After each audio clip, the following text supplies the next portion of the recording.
everyone, and welcome back to another episode of the Reading Party podcast with Megan and Lexi.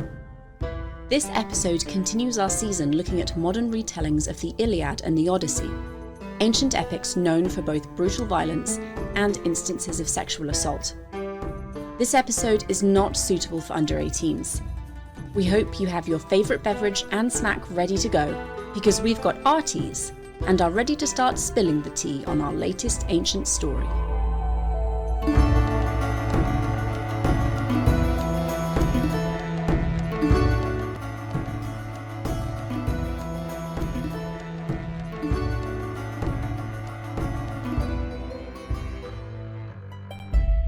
Hello everyone and welcome to another episode of the Reading Party podcast. This week we're continuing our look at Troy, Fall of a City.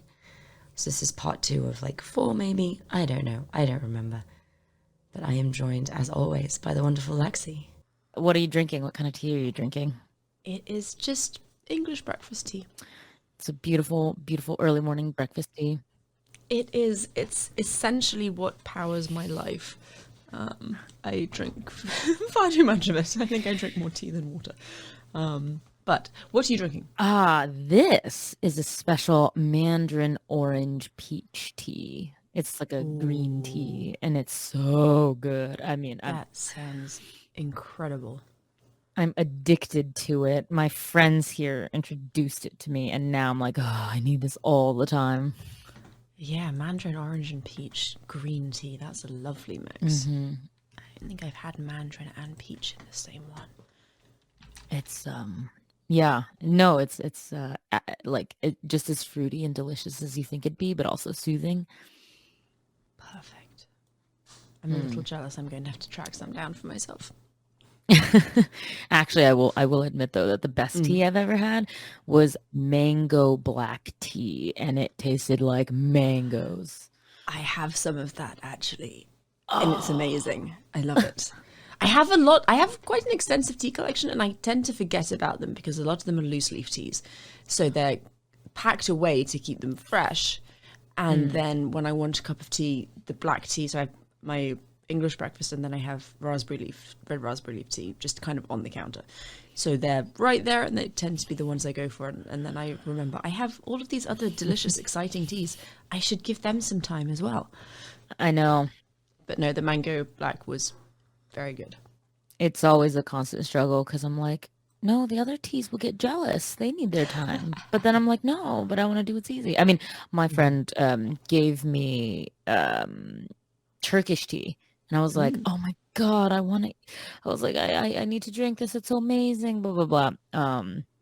But currently I don't have anything to sort of, filter through the loose leaf. So I'm just like, no, I got to figure out what to do with it. And I still haven't done anything. It's been sitting in a bag since December. That's bad. That's really bad. It's not awful. I have older teas than that.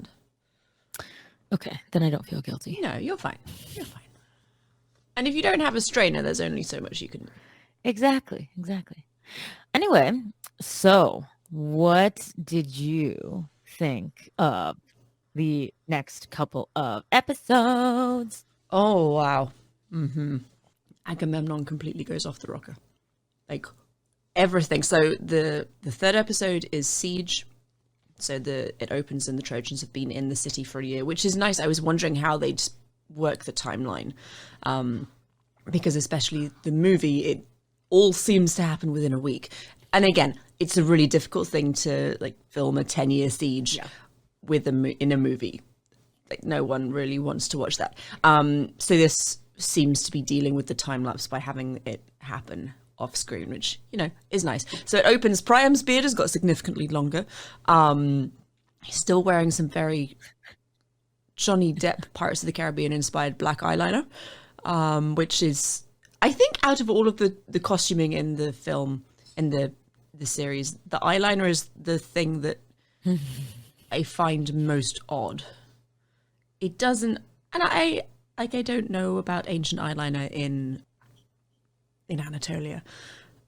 It's not something I've looked into before, but it doesn't. Yeah, sorry. we don't need to really discuss Priam's eyeliner, but it looks a little odd. So yes, it's a year later, and they're dealing with the siege, and they're running out of food, and they're tunneling under the city. And then Paris and Hector ride out to Andromache's father, and he starts tunneling the other direction, so they meet in the middle, and it's fantastic.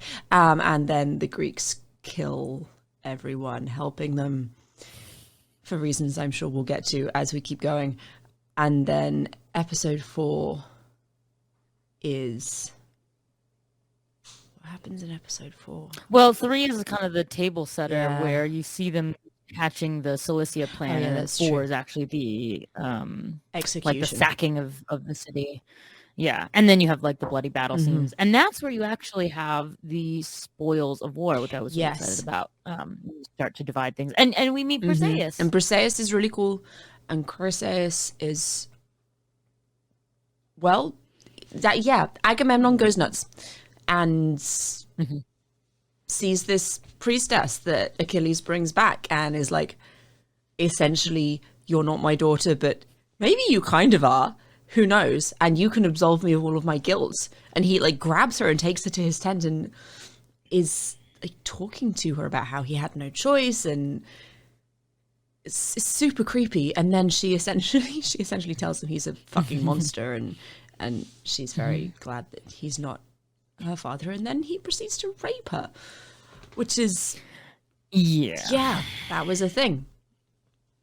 Yeah. You know, he's got one massive guilt complex, and it's like slowly unraveling because it's like, even with the battle scene you see, and he kind of, I don't think it was explicitly said, but you can kind of see how as the war rages on, like the cost to him for what it would take to be here, it's getting bigger and bigger, and so he's literally like, no, I'm owed more and more because because I did like, this.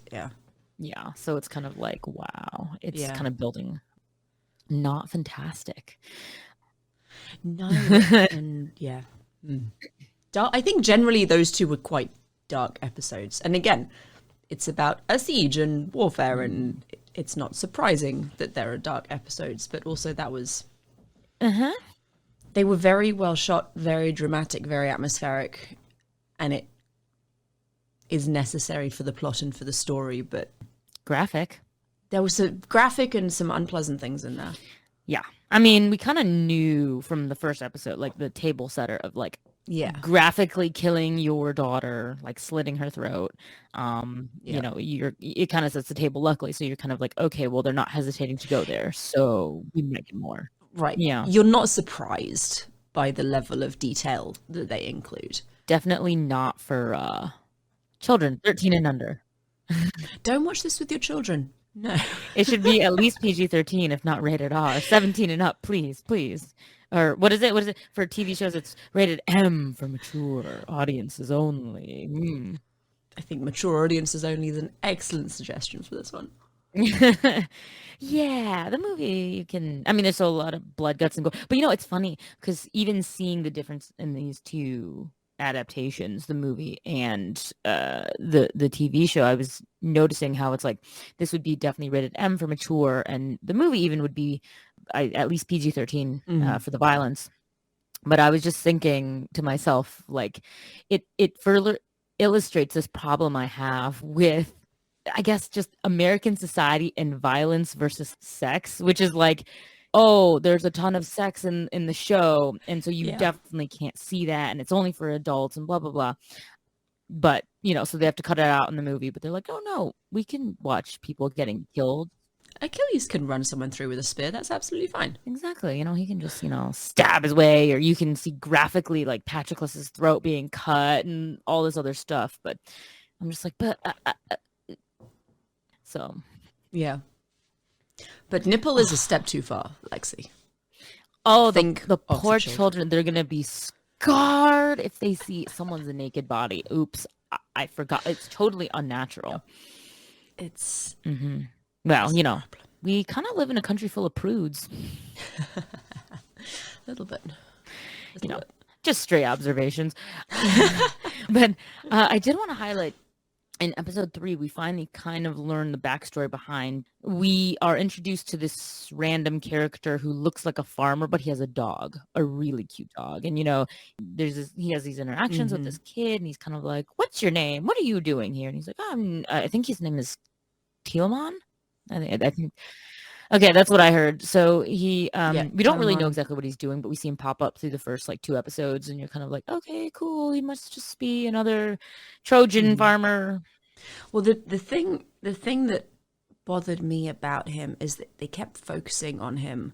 Like, one of the first, his second appearance is him walking into Troy as the Greeks kind of pull up, and he's got this dog and he's got his backpack and he's walking in, and then he tells this kid that he meets in the city, "Oh yeah, I've been here for 2 weeks already." And you're like, no, you haven't. This is wrong. Yeah. So I think it's really interesting because I, as a second time viewer, I already remembered kind of I didn't remember everything, but I was like, no, I remember he kind of is like a spy for the Greeks because he does help them in some way, but then he also is nice to the Trojans. And I think in episode 8 or something, he does something really, it's not good or bad. I mean, it's good, but it's not it's confusing. So I just remembered that I was like, oh yeah, he's kind of complicated because he does interesting things. And so watching it again, I was like, oh, right. He was planted kind of as a spy, and he has this dog and blah, blah, blah. But yeah, no, I finally was happy to see kind of who he was in this one. I mean, it was in the context of he sends his doggy through a tunnel alone, and the dog just runs across the plains and no one says anything. To Odysseus. Yeah. The Trojans don't notice this random dog running. I mean, maybe they were having a cup of coffee, so. That's true. They just sit on their high walls with their little, I mean, it's Anatolia, so do we think they had, Turkish delight yet? Right. They're having Turkish, yep, probably. Turkish delight, Turkish coffee, sitting, having a little bit of a break. Siege is hard work. But this dog runs across to the Greek camp and goes to Odysseus, and someone's about to shoot him. Odysseus is like, no, stop.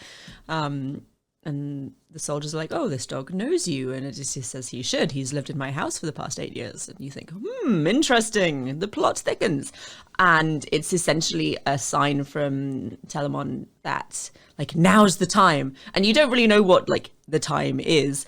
But as the plot goes forward, it becomes clear that this was a prearranged signal for Achilles to go in and remove Helen. So Achilles and a couple of other soldiers break into Troy by the oldest ruse that I could probably think of. They leave a bunch of, sheep, I think, outside. Oh, goats, okay. They leave some kind of food outside the walls of Troy, and the Trojans are starving. There's been this whole plot build-up of how they have no grain, they're rationing everything, the palace is opening its grain stores to help ration out the population. So there are these goats just casually wandering around, and instead of thinking, this is a little suspicious, maybe we shouldn't go outside and capture these random free goats, maybe we should stay inside and instead not die a horrible, painful death. The soldiers, 2 soldiers maybe, go outside and oh, this could feed us for months, and start gathering the goats, and then surprise, surprise, 2 of the goats are actually Odysseus and a soldier, not Odysseus, Achilles and a soldier. So the soldiers that went outside get killed, and Achilles and this other dude put on their uniform and sneak inside. And wasn't that Patroclus with him? I thought it was Patroclus the whole time. And they probably was. It looked like Patroclus. Because, so far, I mean, Patroclus, you really see him in the context of he's just following Achilles around. Yeah, he's just like a right-hand man type person. That comes in episode 4. Yes. Very interesting. Oh, yes. So Achilles goes and a surprising amount of sexual aggression in that particular scene that, again, was not expecting. And Helen and Achilles clearly have a pre-existing relationship, and he tried to win her hand before she married Menelaus, and you find out that he really does not like Menelaus at all, because he doesn't respect him because he didn't win his own wife. His brother did, and then just gave her away. And Helen's like, yes, it's such a privilege to be passed among men. But I love their little banter that they have when she like first flounces into her chamber, and then he's just like sitting there. Just chilling. Hello, Helen. You should have told me that your husband wasn't satisfying you. All you had to do was call me, like ancient booty call. And she was just, ha, ha, ha, ha, ha. How funny. You had your chance. And he's just like, well, okay then. You're so funny. Yeah. No, his aggression toward her was surprising. If you're going to be rude about it. Definitely hadn't remembered that. I mean, I knew they had this discussion. But then it's like, even after that, she sort of makes her case and yet sort of seduces him out of eloping with. I'm like, but so he wants her. I was a bit like, why would you be like, let's run away together? Yes, it was like, you're here because a king is being a raving strumpet because he wants his wife back, and then another dude kidnapped her and married her apparently, and now you have a third man, Achilles, being, let's run away together, you and me. And I'm like, yeah, but wouldn't that start another war too? Like, wouldn't Menelaus just like come after you then? We can do it. Interesting. Oh no, Menelaus isn't going up against Achilles. Especially not this particular version of Achilles. I think I've said it in most episodes we've done, Achilles will fuck you up. This Achilles, he's terrifying. He will genuinely fuck you up. Yeah, he steals your wife. You're like, you know what, dude, have a great life. Here's a wedding gift. I'll see you at Christmas. It's the glare, right? Because this portrait, Yeah. like Brad Pitt kind of struts around and he's all like, look at my rippling muscles and be impressed by my sword. This one is more understated, but it's more terrifying because this one is like the tall, silent, glowery, has if looks could kill, everyone would be dead. Because this one just kind of has this glowery stare. And he's not doing anything really. He's just like standing and glaring. He's just very quietly threatening. And then the few times that we have seen him act, he really follows through on the threat. It's not, there's no bravado there. He just knows that he's a stone cold killer and he is better than you and he is right. He just really takes that, like, I'm unlikable and I'm generally an ass to every single person in the world except for Patroclus. To a new level of, he's just kind of an asshole, but he's just like the silent one. I don't know, because the portrayals are so different, because I've been going back and forth on it, but do you have an opinion on like which portrayal suits him better? Because I kind of am like, well, the Brad Pitt version is kind of nice because that he plays up like the sort of peacockness, the bravado, and this one's much more understated. Yeah. I do think the Brad Pitt version is closer to what I remember of the source material. You kind of can see at the end of episode 4 where the rift between Agamemnon and Achilles really gets properly going, and it's not the kind of petty squabbling between a king and a prince that you kind of expect going in. And I say this a lot, like this show is nothing that I was expecting. And in all other adaptations I've seen, War Goddess I think stands aside because the relationship there is portrayed very, very differently. It's not an acrimonious one, but in the movie, it's juvenile, really. Achilles is there to make a name for himself, and Agamemnon is there to steal as much gold as he possibly can. And, it's a pissing contest. It's a pissing contest in the poem as well, I feel. This is not. This is... it feels very different. It feels... it just feels more threatening, more...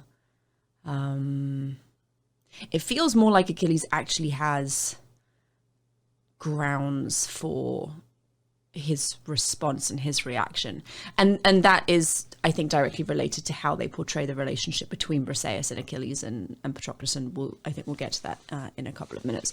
But I think the Brad Pitt Achilles is probably closer to like the overt heroic, make a name for yourself Greek hero that we see in the classical world, and I think the Achilles in the show is just scary. Mm-hmm. He's more believable, I think, as a character.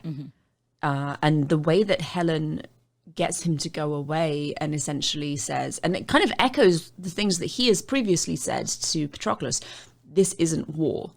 I'm a warrior. This is not war. This is stupid. Why am I here? And she says to him, this is beneath you. You're stealing, you've snuck into a defenseless woman's bedroom. This is not honorable. This is not warfare. This is, what does she say? Like, this is not my warrior. This is not my Achilles. Something along those lines, saying she expects better of him. And you're stealing a defenseless woman who you admire. And I wasn't entirely sure if the admire was referring to the fact that he's like halfway in love with her, or that he thinks she's, as a person, worthy of like admiration and respect. So you're stealing a woman you admire for a man you don't respect. And I was like, oh, that's a good line. And it works because he's like, well, you got me. This isn't war. This isn't respectable. I'm leaving. Maybe we'll see you later. I love it because that also, it's something to hit on his vanity, because he's insanely vain. And so it's kind of funny because he is so understated. You don't see any of this vanity the way you do when it's, what is it, like the third line that Achilles says in the movie, where he was, I think where it's when he's about to go to fight in Thessaly, and then the little boy who comes to get him is just like, this guy you're fighting, he's the biggest man I've ever seen. I wouldn't want to fight him. And he's like, yeah, that's why no one's going to remember your name. And so, that being like, maybe his third line of dialogue. No one will remember you. Mm-hmm. And immediately sets it up as, oh, this man is vain. Yeah, this one, it was not really apparent. So I did like how you really need that push from Helen to be like, no, where you know what honor is, you know what war is. Why are you doing these underhanded tactics? Like, this is not very heroic, very Greek of you. You're all about like, she kind of implies he's doing Odysseus's dirty work. Yeah, and no warrior likes to be accused of being another man's bitch, because like I'm just saying, I feel like so much of ancient Greek culture is you're conquered, you're my bitch now, you're gonna go fight, you're gonna do this, blah blah blah blah blah. And they're like, oh, okay, no, that doesn't work for me. So woohoo, yeah. I don't know, I really like that scene. I think it was well acted, and I think that ties in also with the greater theme of the show, which is Helen is being, she's more likable in this one. I mean, even with that great scene with the grain, when they're kind of like, what do we do? We're starving. And then she just walks into the hall and she's like, let me be heard. I'm giving away my portion. And they're like, right. And it's the second time Priam's like, honey, we've listened to you already. And she's like, not to my satisfaction, you haven't, sir. Let's try this one again. And essentially shames the entire royal family into giving up their grain. Yeah, basically. I love that line, though, because they make her so much bolder in this version. But also they give her not only more agency, but they give her more to do. Because I feel like Helen in the movie was very much, she didn't do anything. She was just kind of there. She was stolen, and then she walked around a bit. She walked around, and I think the only thing she did was comfort Paris when he was feeling bad about himself. I ran away. That's true. She cleaned up his wounds, and then she sat next to Priam for a little bit on the walls, and then she cleaned up Paris's wounds, and it's kind of, she just kind of cried a lot, Yeah. Like, and I mean, fair play. I'd probably be crying in her situation also, but again, yeah, it was very star-crossed lovers. This is much more I am an independent person. I have agency. This is a shitty situation that, yes, I am the cause of, so I am going to do everything I can to make it less shitty. which is like, yeah. So makes the whole Cilicia thing more tragic. yeah, I mean, I don't know. I remember watching the grain scene and being like, not only is it funny as shit, we've discussed it already, and it's dismissed, not to my satisfaction. So beyond that, yeah, it was like the whole, I'm drawing on my experience. There was a plague in Sparta and blah, blah, blah, blah, blah, blah, blah. And then I thought it was so interesting, the scene where they don't just talk about what they're going to do, they show it. And I was a bit shocked to see like Helen just like walks into the middle of the city as a royal does. And she's just like, you must all know me as Helen of Sparta. I'm here. You probably hate me because now you're war and starving. But here, I have some grain for you. And then they're all just kind of like silent. That's apparently enough. Yeah, they're like silent for a minute. And then you just have this like one woman coming up, and then she's just like, oh yes, what you're doing is brave. You're Helen of Troy. And then she's like, okay, grain, please. So I thought that was interesting. I did like how that humanized her. And then even more though, we get this great scene between Andromache and Hecuba, where she's kind of like, she has this charm. I mean, we just kind of really like her. Please bite her. You need to be nice. We can't have a rift in the family as well as a war outside the walls. And Andromache's like, I'll try to be nice. And you're like, oh, this is not going to go well, is it? This is not going to go well. And it doesn't.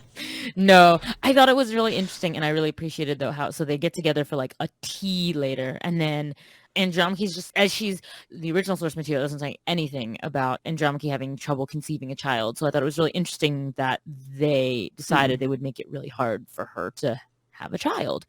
I know later it really pays off, so I won't spoil that, but I really like this choice. And so, yeah, they have this great thing. So they're kind of bonding over tea. And then she's kind of gone around to midwives asking, you know, how do I get pregnant? Help. My womb is empty and shriveled and I need help. And you feel really, really bad for her. So she starts asking about Hermione, and she's just like, well, you have a daughter, you privileged person. You had a child and you left her. Why? Like, I need to know. And yeah, you get this really emotional. Oh, yes, my daughter. I had her at 14. I wasn't ready to be a mother, and she's kind of better off without me because she's like her daddy. And I was like, what? I was going to say, so I'm not a mom, but luckily you are. So what did you think of that scene as a mother? Yeah, it was interesting. It was, I'm glad they addressed it, because having shown Hermione and having shown how Hermione feels about her mother, I was kind of wondering what Helen felt like. So I have 5 children, and I can't for one second imagine just leaving them to follow some random man across the ocean because I have an unhappy marriage. If you do that, you take the kids with you. Like, I'd be packing all of my children in this trunk with me, which is difficult because they range from like 15 years to 1 year. So there's not a lot of room in this trunk anymore. Definitely wouldn't be able to bring any jewelry or clothes or anything. It would just be like a trunk full of small children and me. It was, it did play very well, I felt, as a parent, because parenting is hard. I had my first when I was 30. I cannot for one second imagine having a kid at 14. You're still, I know, again, ancient world was different. It's not anachronistic for this to have happened. And it's not putting our own modern understanding of parenthood back into the ancient world it's tricky, and it's not like always advisable. But again, this is a show for the modern audience, so I feel like they had to address it, because like I said, having shown Hermione, you have to then like at least have Helen talk about her a little bit. Like, how could you leave your kid so easily? Again, I wouldn't be able to. I think a lot of parents would struggle with it. At the same time, a lot of parents are terribly shitty to their children, so it's not outside of the realm of possibility for this to be a reasonable action. And she does, the fact that she says Hermione was always more like Menelaus than me, I think makes it more believable, because she said how unhappy Menelaus makes her, and that she's not happy. And really, as far as parenting goes, I feel like for a royal woman at that time, she's probably discharged her duty. she's produced a child. I mean, not a male child, so, Helen, you should have stayed and had a son. Joking. But, I mean, Hermione is essentially a grown princess. She's ready to go and be married. It's not like she left a 3-year-old who still really needed a very active parent. So it was a little bit odd to have her essentially say, because Andromache points out Helen is talking about Hermione in the past tense, and Helen says, well, that's how I think of her, which is like, ooh, you've essentially, like, by leaving, you've cut ties with everyone you've known before, including your own daughter, and you've somehow, like, this is something you've come to terms with, and there's not a lot of emotion in there. And again, it's explained by Helen saying, I had Hermione very young, and also I'm not a natural mother, which I think was probably a good explanation. Andromache clearly desperately wants a child, and I think this almost dismissal on Helen's part of the fact that she has a daughter, she left her daughter, I think feeds into the rift that's already there, and Andromache is finding more and more things that she dislikes. Even though Helen is being, like, very kind, she gives Andromache this fortified wine that she was drinking when she got pregnant, so maybe it will help Andromache conceive, and she says, I truly wish that you get what you desire. But Helen is so, everything she's done so far completely inverts what is expected of her. And Andromache is set up in this series as such a good wife, someone who aspires to motherhood, who is, like, consulting every midwife she can possibly find. I mean, there's only 2 in the city, but she's consulting both of them. And there's, like, the second one, she has to go down into the lower town, and you kind of get the sense that this is slightly transgressive of her to do.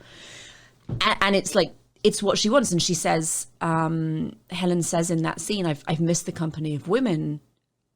Like, I don't have any friends. How about you? And Andromache's response is, my husband is the only friend I need. And you're like, oh, burn. But Andromache is set up as this paragon of womanly virtue, mother, wife. And Helen is, like, she abandoned her child. She abandoned her first husband and, like, her duty and followed Paris across the sea. And I think it really brings those two dichotomies into quite considerable direct tension. So I think essentially Helen's response was, I think, believable. Would it have been my response? We've established no. But also, I wasn't 14 and living in a palace when I had my children, and I don't know how much input she would have had into actually raising Hermione. Again, I'm not an expert on Greek royal women and parenting, but if they follow some of the other trends we see in the ancient world, they probably didn't do a lot of the actual parenting themselves. So yeah, I think it was believable and reasonable, and I think it really helped to illuminate some of the tensions between Andromache and between Helen, because you think, well, Andromache has all the way through not liked Helen because of the calamity she's bringing on Troy, but she also knows she left a child behind. And that is, like, Andromache's one big thing. You had what I desperately want and you just left. Yeah. I mean, I was looking at that from a really modern lens, but yeah, I couldn't help but think, because I mean, I have older friends, so I know, or I've seen, I don't personally know, but I've seen, like, the whole, that must have been so hurtful, because it's like you feel like you've done everything right, and you just desperately, more than anything, want a child, and it's the one thing your body's failing. And then of course you see the person who, like, has the thing you want, and then for them to be so dismissive and be like, I didn't want it anyway. I can imagine that would be so terribly angering. I don't know. There's another TV show that I was watching. I don't remember anything about what was really happening, other than people were struggling to get pregnant because they were trying and it just wouldn't work. So she had, like, a hostile uterus or whatever. And then this other person who just, like, did not. Sorry, I love the terminology doctors use in terms of women's health, a hostile uterus. Thank you. Let's definitely make this my fault. Yeah. So I'm just like, oh, okay. So, but yeah. And then the other one, it like just keeps getting pregnant. And she's like, no, I just don't want it. And you just see like these characters get madder and madder and madder and be like, what the fuck? So you putting that very modern sort of thing onto the ancient, I was just like, oh man. I mean, it still tracks though. I'm like, oh damn, the one thing you want, you can't have. And then no one said it in this series, but just from the other stuff I was watching, yeah, I think the person who kept getting pregnant was just like, oh yeah, it's so easy to get pregnant. Anyone can do it. All you need are the parts. And then you just see this person's face who like can't do it, and she's like, you want to say that to my face? It's so easy. Anyone can do it. She's like, what about me? So I was like, oh. So it's kind of I had that scene from the other show in my mind when I was watching this scene. And I was like, oh my gosh, this is like the ancient version of that where, yeah, so it makes it sort of unconscionable. So already she didn't like Helen for sure. But I think for her, because having a child is like the most important thing because she has a husband who she deeply, deeply loves. And it's so different. And she wasn't miserable. She's not 14. But she's just, that's the one thing I wanted in this life. And it is my duty.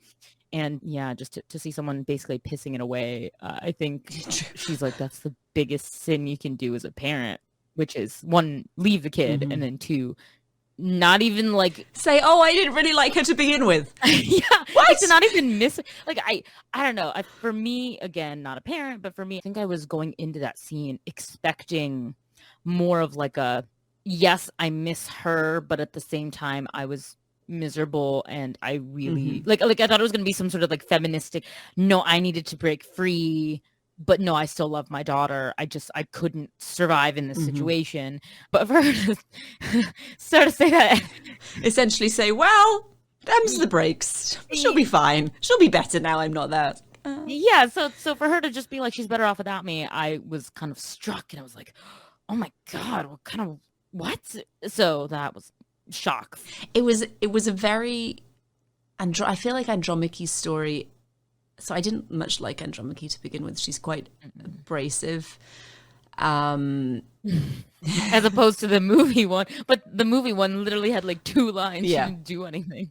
But I really like the character development for her and how they're giving you her backstory and the struggle with her fertility, and I think it makes her much more of a sympathetic character. And then she loses her dad and tries to essentially like just leave Troy on a horse. Like she gets pregnant at the end of the 4th episode. She tries to get on a horse and leave Troy so she can go and give him his burial rites so that he'll be able to pass over to Elysium. And Hector like finds her and is like, what on earth are you doing? You can't go out there. And she's like, well, I'm a woman in mourning. They'll let me through. He said, well, at least let me come with you. Why can't you go later? And she kind of looks at him and he looks at her and then dismisses all of the servants and says, are you pregnant? And she says, yes. I couldn't tell you because you wouldn't let me go. And it's very... I had a lot more respect for her and I liked her far more as a character by the end of episode 4. Because she was a little one-dimensional in the beginning, and that's absolutely fair. She didn't get an awful lot of screen time. She was kind of an ancillary character in episodes 1 and 2, which I think is reasonable because it sets up, they were setting up the whole war. You need more Helen and Paris than you need Andromache. But they spent a considerable amount of time with her in 3 and 4. And you get to know her far better. And actually, this is a woman who is deeply rooted in family. She clearly has a very strong relationship with her father, with her husband. And she's trying desperately to do not only what is expected of her, but what she wants. The pregnancy thing, never once is it framed as, I need to give you an heir. Which was... I enjoyed that. It wasn't a, this is my duty, I have to do it. It was a, Hector and Andromache love each other very much and they want a child because they love each other and because they want to be parents together. Not we need to carry on the line of Troy.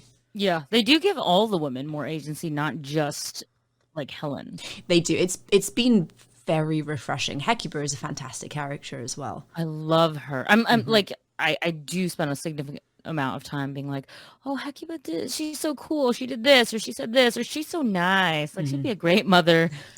She's super nurturing. In the opening, like the first episode, when Priam kind of realizes that it's Paris that Hector is beating the ever-loving shit out of, Hecuba just kind of looks at him, and Priam goes and rescues him, and she says, "I like, you saw what I went through last time. When they put him out for exposure, I cannot do that again. I absolutely cannot do that again." And the way that they're building Paris being a curse on Troy, because again, that comes out very strongly in episode 4, the way they're building that and kind of slowly revealing it to the rest of the Trojan royal family, because Hector finds out end of episode 3, beginning of episode 4, I'm not sure, the high priest tells him, like, the blood ran black, you can't let him go back, the way that Cassandra is continually saying he can't be here, this is dangerous, he needs to leave. And people are very slowly understanding what happened, because then Andromache finds the midwife who delivered Paris, and she says, oh, well, Paris was the last, Alexander was the last baby I delivered. And she says, why? And the response is, you should ask Hecuba. And Hecuba was like, well, she did a shitty job. I didn't really want her around. You shouldn't use her. And Andromache's thinking, or it seems like she's thinking, that seems a little suspicious. So everyone is very slowly getting this reveal of actually Alexander is a danger to them. But it's all very wrapped up in Hecuba's love for her child, who she was compelled to expose at birth. And he came back, and she is not losing him again. And she's doing her damnedest to kind of build strong relationships between this returned son and the rest of the family, to make him feel like he's at home and to welcome him and his like new bride who is causing all of this like trial and tribulation. She's like, no, we are family. We will support each other, because that is what families do. And she and Priam are just kind of like holding the whole thing together. And it's a very interesting one. She has to do a lot of heavy lifting. Well, she as a character didn't even exist in the movie, actually. And I was like, why? She I think briefly sat next to Priam in a similar vein to Helen, but she's never introduced. She doesn't speak, and I think I maybe only saw her once. No, she didn't even, because the only time you see women sitting next to Priam is the duel between Achilles and Hector, and it's Andromache on one side with the baby. It's Andromache. It's Andromache. I completely missed that. So Priam's just a widower. Yeah, and then he's like, and then you see another open chair, and then you're like, so this must be waiting for Hecuba. And then no, that's when you get that's where Hecuba sits. Helen. Yes. Come and sit with me, child. Okay. So it's the two daughters. There were just too many women in that film, Lexi. That was the problem. There were too many women, and they were playing too big a role, and really the men needed something to do. So, which is hilarious, because, well, they were the only two women who really had anything to say or do or be shown. But yeah, just too many women. Yes.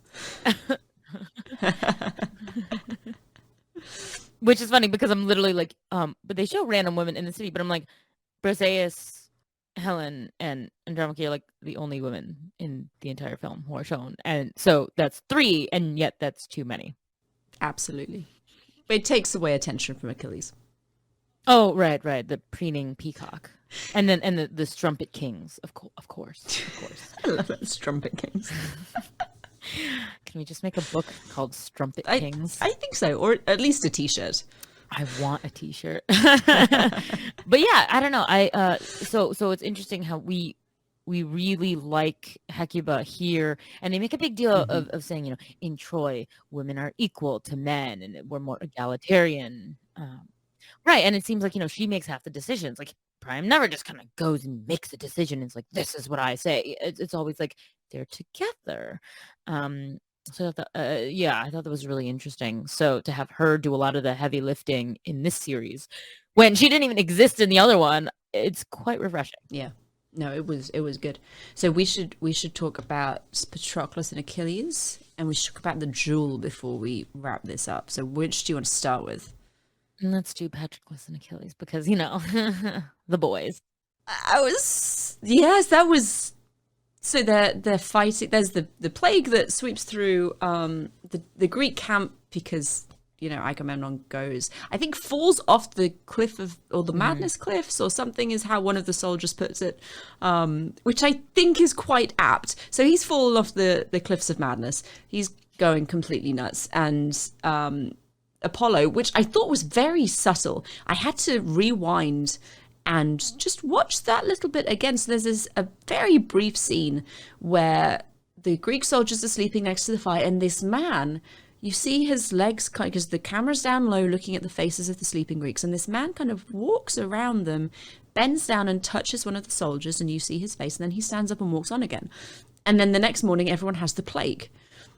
And it's Apollo, it's Apollo. It's Apollo spreading plague for Agamemnon's offense against his priestess. And it was very, very subtle. Like, unless you're looking for it, you miss it.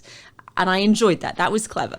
But then Patroclus gets this plague, and Briseis, who is like a bit of a badass as far as, you know, as it goes. She's enslaved, so there's only so much she can do, but she's already tried to kill Achilles. And then she tries to kill Patroclus. He is cleaning her wound, and she grabs his knife and says to Achilles, essentially, either you let me go or I kill him. And Achilles is like, honey, I spared your life once. I don't like repeating myself. It's your call. And she looks at him and just drops the knife. Wise choice. But she comes up with some medicine for Patroclus because he was kind to her. And then they send Chryseis back, and the plague goes and Patroclus recovers. And there's this scene where they're fighting, wrestling on the beach to help Patroclus gain his strength, and Briseis is just kind of sitting there watching them. And they wrestle a bit, and then I think Achilles gets Patroclus on the floor, and they're kind of on top of each other wrestling, and then they start kissing. And you're like, oh, okay, cool, we're doing this. And just, that's okay. And Briseis is just there watching, like, very chill and calm, and it's just what happens. You're like, okay, good, this isn't shocking, fantastic. And then they come and sit with Briseis, and then they're all kissing, and then we have a threesome. Not as graphically depicted, I feel, as some of the other sex scenes. This is still the US. We have to, you know, a little bit of sensibility there. And afterwards, the camera pans over the three of them just lying on the beach, sound asleep together, and you hear Agamemnon in the distance yelling for Achilles. And like, that's a whole scene, again, not what I was expecting. That needs to be the tagline for these episodes. Like, not expected. Megan is shocked. It was very well done. There's clearly a lot of mutual respect between the three of them. And they were kind of building that with Briseis to begin with. Like, Achilles says, I saved you because I felt you deserved to live, not I want a random concubine. And it's Agamemnon says when Achilles brings Briseis into the camp, you never take slaves. What, this is bizarre. And it's because she stood up to him, and because she tried to beat him up. He's like, you deserve to live. You're a brave person, and we'll see how this goes. And then suddenly they're in a relationship with Patroclus. It was cool. As I said, because I didn't remember exactly what episode it happened in, but I remember when we recorded our last episode, I was like, oh yeah, their relationship, it gets saucy. I wasn't expecting to have it so soon. I was deeply gratified because I thought I'd have to watch several more episodes. And as established last time, I did not have time to do that. But I didn't. I only had to watch 2. And it's right here. And it was good. Exactly. Well, because I was going to say, were you expecting more like the movie of just okay, Achilles and Briseis? Were you expecting this whole threesome action that they got? No. I was expecting a sexual relationship between Patroclus and Achilles. Partly because this show has not shied away from overtly sexual relationships, and partly because because it's not a movie, I feel like a queer reading of that relationship is more easily done, because you don't have to worry about things like box office numbers and far-right Christians boycotting your film. So I was expecting that aspect of the relationship. I was not expecting that Briseis was going to be involved in it.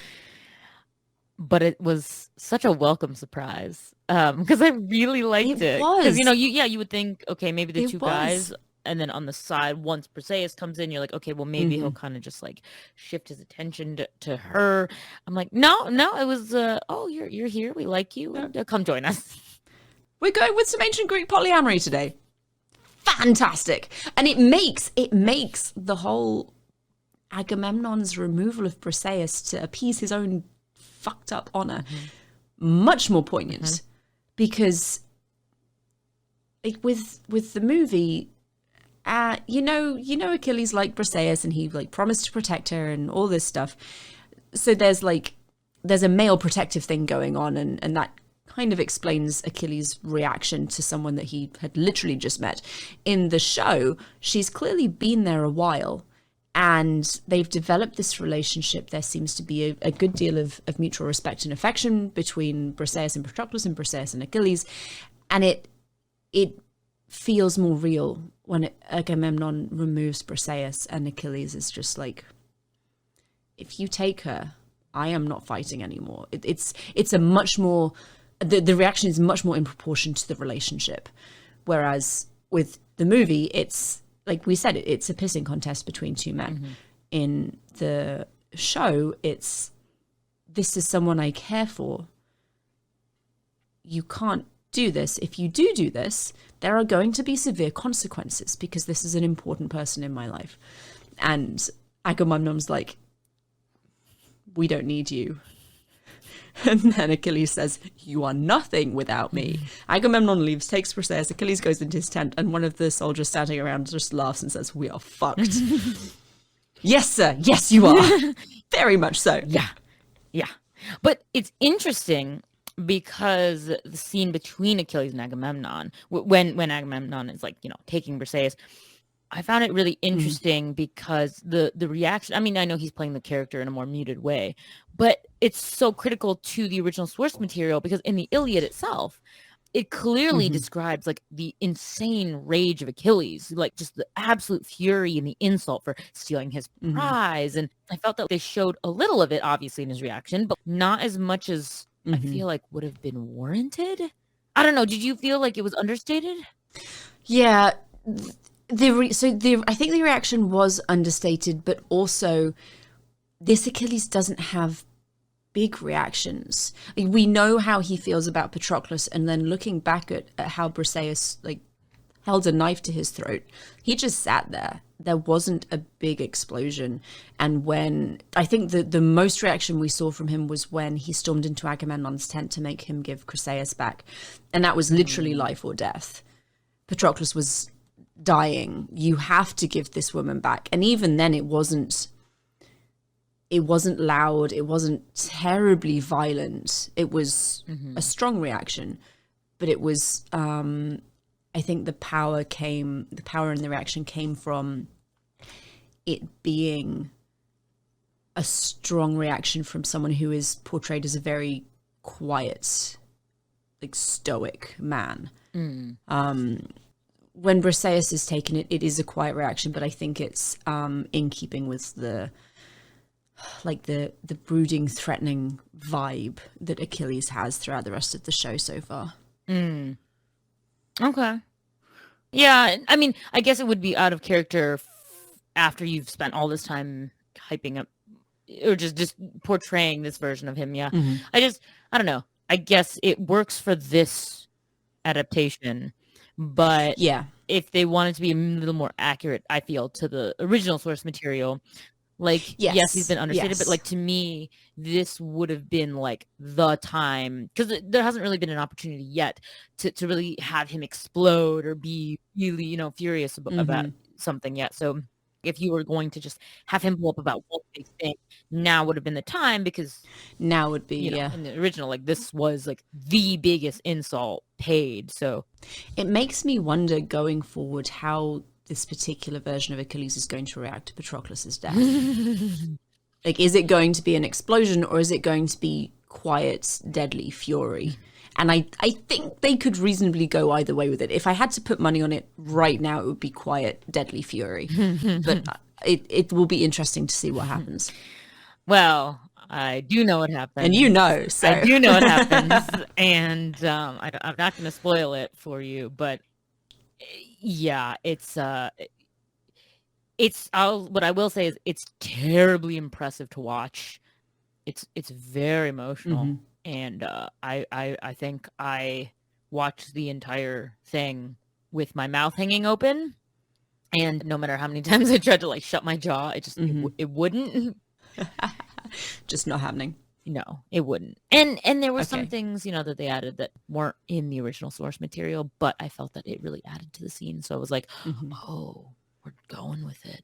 Yeah. I will be excited when that happens. We should talk about the duel before we wrap up for today. Yes. Oh, the duel. So, Quite different from the other duel, right? From the movie version.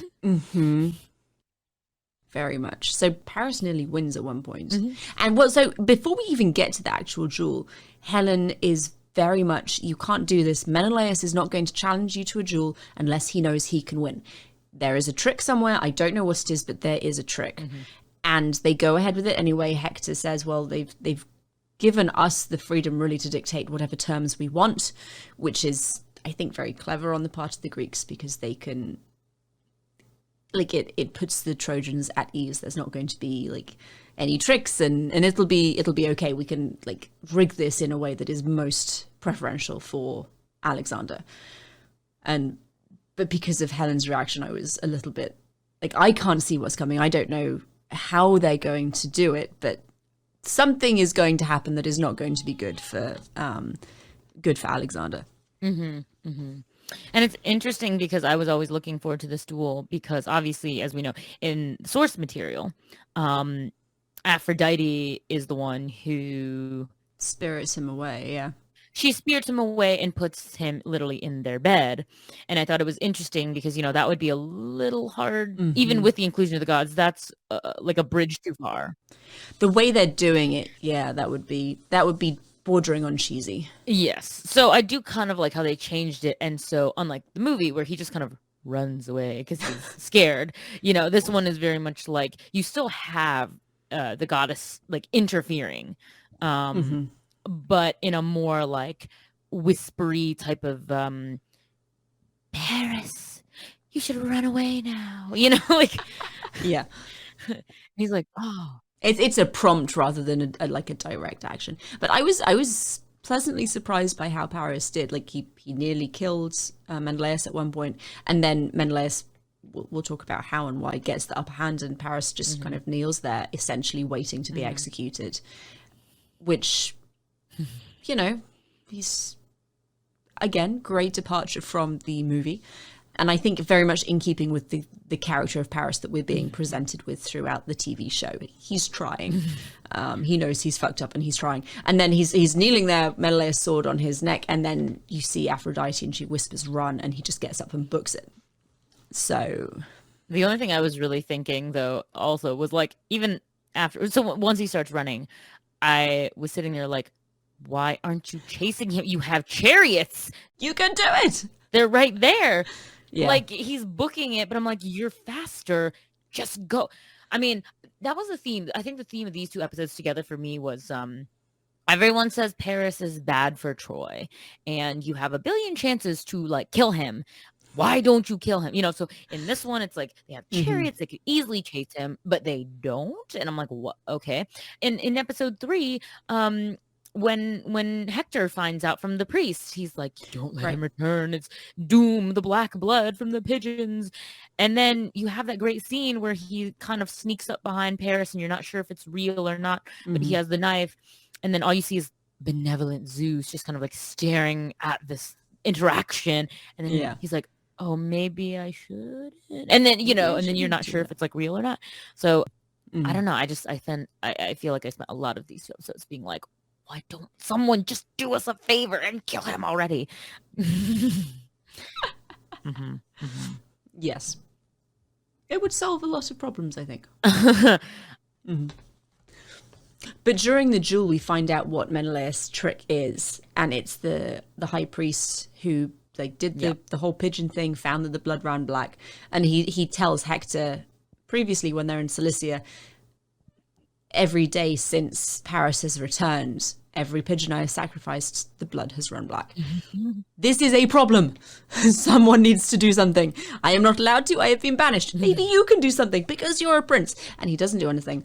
But this priest is taken captive by the Myrmidons when they attack Cilicia. And Odysseus like sees that he has a brand from a Trojan exile and is like, yeah, you're the high priest. What do you know? And obviously he tells him. So during the duel, Menelaus is like, you'd kill me? Like, you brought an entire curse onto Troy. And then you have to like hear what this man has to say. And you turn around and the priest is standing there and he explains what happens. And it's this little drips of information that have been fed to everyone else. And now finally Paris knows the truth. Yeah. But it's interesting that they included the scene. And from what I remember, it works for this show, for this adaptation. But I still found it a bit interesting because I'm like, yeah, that doesn't happen in the original source material. You don't have the priest revealing the bad destiny or whatever. So again, I just was like, oh, interesting choice. But there's a curse, yeah. To affect the duel in this way, but I suppose it works for what they're doing in the show. Yeah, very different stylistically, tonally, everything. I don't know. I like this one. Yeah. I don't know if I think I like this one better than the film version. No, it is a very different feel. And we've spoken before about how Paris he's a very different character to the movie. He's not this coward. He's made shitty choices and like life decisions more generally, but he is trying. And Hector like towards the end of episode 4 is praying at the altar to Aphrodite, and Hecuba walks up and he says to her, can I ask you something? If someone told you that someone close to you was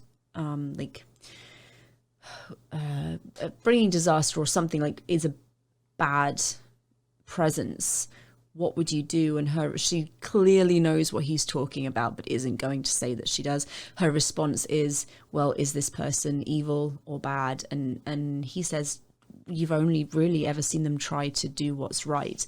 And I think that captures Paris's personality. He's not a bad person. He's a little immature at times, but he is genuinely trying to do the right thing. He's trying to fix the problem that he created to the best of his abilities, but isn't willing to do the one thing that could. Because we do get that scene between the brothers in, I think, episode 3, where after Hector knows the value of information, and he's like, and like Paris like does him the favor of being like, I would do anything to save Troy. Anything. So then he's just like, what if it means you could never see Helen again? And he's like, anything but I wouldn't that. do that. Yeah. You know, so it kind of sets it up where you're like, you see how much the devotion goes, but only to a point, because he still is kind of a selfish dickweed. Yeah. Yeah. So he's a definite improvement on the movie, or the character in the movie, and is definitely trying. But yes, there is still, Helen is still this massive blind spot for everyone, actually, except Andromache. And Andromache brings that up during their little conversation. She says, I see what happens. Yeah, with Paris, you charm everyone. And I felt a little bad for Helen because I don't think she's manipulative. I don't think she's trying. I think it's like a divine glamour thing going on. Like everyone just loves her. You just feel bad for her and everyone, honestly, because I think with the inclusion of the gods, what it has is like, you can see and you know as the audience that like a lot of this stuff happened because of the gods, and it just comes through a little better that like half of what these people do, it's because of the gods. And so it's not like them necessarily. They'll make stupid, horrible decisions, because they all kind of do. Right. But like so much of it is more understood that like they are still at the whim of these more powerful beings. Yeah. It to a certain extent, it doesn't matter what choices they make. They're all doomed anyway. Yeah, it's kind of this question of, was this inevitable? And it's kind of, yes, it kind of was. And If you have the gods, it has to be inevitable. well, it's funny because as I was thinking of this theme of inevitability, I wrote a paper earlier in my semester. I had to write an entire essay on whether I thought the Greek debt crisis was inevitable or not. And so I did a bunch of research to try to turn it into a more philosophical than straight up like financial issue. And I ended up playing around with the meaning of the word inevitable. And what I got was there's two ways you could interpret that actually. There's inevitable is an eventuality that's going to happen no matter what. And so you just let it happen. Or does something become inevitable because of the lack of actions to stop the thing? And so taking that mindset into watching this, I was like, I think, no, this one would hit the first definition, which is they could have tried anything and it still would have happened because they're not taking actions really to stop it from happening, and Genuinely wouldn't have changed. Yeah. I found that quite interesting. And I was like, oh my God, we're playing with language and with meaning, and it's so great and amazing, and I love it. And I sound like a philosopher now. So anyway, yeah, I love these 2 episodes. Very gritty, very intense. Gritty is really gritty and intense are perfect words. They're not fun. No, they're not. I will say it's a very engaging, enthralling watch, but you're not like, oh, this is exciting, I love this. It's an excellent drama. Yes. Yeah. Kind of like a horrified This is so good. It is amazing, but also I need a big hug after I watch it. Yeah, it's like you watch because it's a horrified sort of trance where you're like, I need to know what happens, but also, ugh. So to kind of wrap this episode up, what are you most looking forward to in the next 2 episodes? I think we've already covered the things that I was looking forward to last time. I think I said Briseis and the relationship between Patroclus and Achilles, and all of those were covered beautifully in these 2. I am very interested to see where they take both Andromache's individual story and the relationship between Andromache and Helen, because I think, again, not in the source material, but I am enjoying what they're doing with those 2 aspects very much. How about you? So my hope from the last episode still hasn't been covered yet. I know it's coming. I don't remember when. But again, the introduction of Penthesilea and, the Amazons and the war. But also because we have Paris, ending the episode just like running away, like you kind of get the sense that like, yes, both armies now, since he's going to just run away and he's clearly not going back to Troy. So that like both the Trojans and the Greeks are going to spend a significant amount of time searching for him, hunting him, just running after him. So I don't remember a lot about what happens when he's like away from the city. But like, as you know, like Helen is there in Troy and she's already stressing in these 2 episodes about, can we send riders after? Where is he? What is he doing? And so I'm interested to rewatch how his long absence affects her, because the more he's gone, people are kind of just like, well, you're here, but like he's gone. And then when they start to like suppose like, well, what if he's dead? Do you stay here or do we just give her back? What happens now? So I'm excited to see like what happens in this inevitable chase of like, where the fuck is he? In the wild? Yeah. Yeah. No. So that's what I'm looking forward to. Excellent episodes. I'm looking forward to the next 2. Me too. Well, this has been a really great discussion. It has. Everyone, join us next week for the next 2 episodes. Beautiful. I feel like we've done really well this past week. I think we have too, because we've had so much to chew through, because at first I was a little concerned. I was like, oh no, are 2 episodes enough to really fill up an hour? Do we need 3? I've been really pleased that we've both like had enough to fill up. And like we didn't even talk about the conspiracy subplot in episode 4. I know. Which I think is fine. We don't need to cover everything in every single episode. Literally never mentioned that Cilicia was sacked and burned to the ground. I think because of Helen. Right. No, I was really excited though, because I did remember the threesome, and so when we were talking the other day, I was like, I can't wait to hear her reaction about this threesome. Yeah, like out of the blue. But really works, I think, with the characters that they have. does. But it's so saucy. It was very believable. Yes. Two men kissing in the surf, and then suddenly they're also kissing Briseis. Because then I was like, well, the way Brad Pitt portrays it, he's like all about Briseis. And then, you know, in this one, it builds it up where it's like Achilles and Patroclus. And then I was almost like, yeah, but adding her to the dynamic, like, is he going to get jealous? Are they going to start fighting? Is it going to be... And it was so just, yeah, it was just so nice. Because it's like he clearly loves Patroclus so much. Yeah. Well, he loves him so much. And so to have him be distracted by her, is he going to be a bit jealous of this? But he also likes her. But is Patroclus going to be jealous? And then they just like were so nice and worked it out. And I'm like, I honestly was like, that is the tamest, most polite threesome I've ever seen in my life. There's no jealousy. There's just, let's share. And I was like, ah. It was very nicely done. It was like a little calm of like love and acceptance in a sea of we're just gonna kill everyone and burn all the things, and also Agamemnon is a fucking nutjob now. Yes. No, I was really excited to talk about it also, just because like the first time I watched the show, no one really wanted to talk about the threesome scene because they were all too like, no. This was like, no, it was great, and I, like you said last time, I'm really enjoying the colorblind casting. It's not a big deal. No one's making a big deal of it, but it's just, I don't know, refreshing maybe.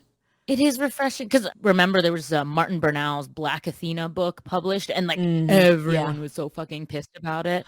Oh my god, the backlash about that. Yeah. So I remember the first time I watched it, I was like, oh no, is there going to be that kind of backlash? Because, oh no, you can't handle Black Athena. And then I'm like, now you have Black Zeus and Black Achilles, Black Patroclus. Artemis. And Artemis. Like, so I was kind of like, are you? And from what I remember when the series first dropped, there were always the smaller radical people online who were like, no. But for the most part, actually, I think ancient Greece was white. Yeah. Have you met a Greek person? Yeah, something tells me no, not really, not for those people. But yeah, no, it was really interesting to see, and I really like it, and I really love the actor who plays Achilles. So for me, I'm definitely not upset about his casting, even if white people would prefer Brad Pitt, you know. No, he's fantastic. I think he's. I don't know if it's because his Achilles is so different, or what, but it just. The way he's playing it is it's very, very good. I think he's probably one of my favorite casting choices in the whole TV show. No, definitely mine as well. That and Nestor. I really like the actor who plays Nestor. Yeah, he's very good. He's like got this calm gravitas with a little touch of humor. Odysseus is like, so I'm going to be an old man by the time I go home. And Nestor's like, yeah, what do you think I'm going to be, friend? I'm going to be dead is what I'm going to be. Yeah, no, I do. I do. And you know, it's like the more you watch, I feel like the more I get used to seeing this cast again. And so I do like it. But at the same time, I still, for whatever reason, wish that a few of the casting choices from the movie were in this one. I don't know if Brian Cox would have pulled off the sympathetic father sacrificing Iphigenia as well. So that I'm kind of like, no, this is a good casting choice. But like once he goes straight up bonkers, I feel like I would have enjoyed seeing Brian Cox do something with that. I do agree. I think that Agamemnon has done a very good job of pivoting from sympathetic father forced to sacrifice his child to complete raving psycho because he was forced to sacrifice his child, but psychotic king raping a priestess who he kind of is also identifying with his child, which gives it this really creepy, like incestuous edge. It was, I mean, rape is obviously never comfortable, but that was just gross. But thank you. This was fantastic. We will be back next week looking at the next couple of episodes of Troy Fall of a City. So I hope you can join us then, and if you haven't watched it yet, I highly recommend going and starting the series. It's really great TV. Hey, thanks for listening. Don't forget to leave us a review, and you can also follow us on social media at The Reading Party Podcast. If you'd like to leave us a book or movie suggestion, then email us at thereadingpartypod@gmail.com. See you next week.